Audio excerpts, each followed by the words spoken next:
Hello mga sisis! Today nagyaya ko mag China Mall dahil grabe sobrang daming budol finds dito. Halos lahat ng gusto ko nandito na. Ang daming magagandang items at isa pa, pwede ka pang makipagtawaran, hindi tulad sa ibang mall na fix na ang presyo.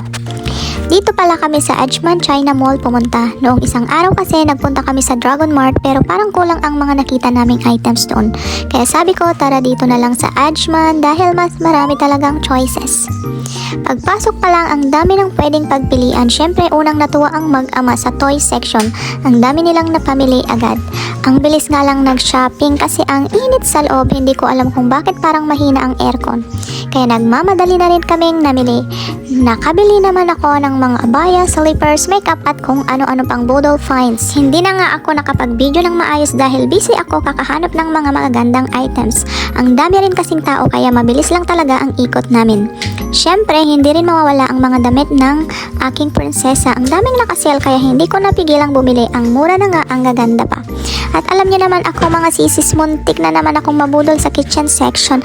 Ang daming kitchen items na nakaka-attempt bilhin. Pero sabi ko, stop muna tayo dyan sa susunod na lang. Dami ng magagandang items, wala ka talagang self-control dito. Kahit sa gilid may mga toys pa na parang sinasabi, bilhin nyo na ako.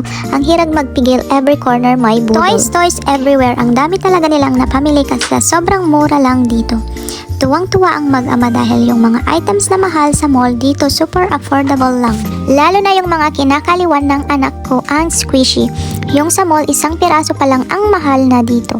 Dito 5 or even 10 pieces na agad ang nabili nila. Grabe ang budol. So after ng buong budol day, umuwi na rin kami kasi ramdam na rin ang sakit ng paa kakalakad. Sa sobrang pagod pero sulit naman ang shopping. Ayan lang ang vlog for today's mga sisis. Palike naman or share kung nagustuhan nyo. Thank you so much. Bye bye. See you sa next budol day. Mas salamat.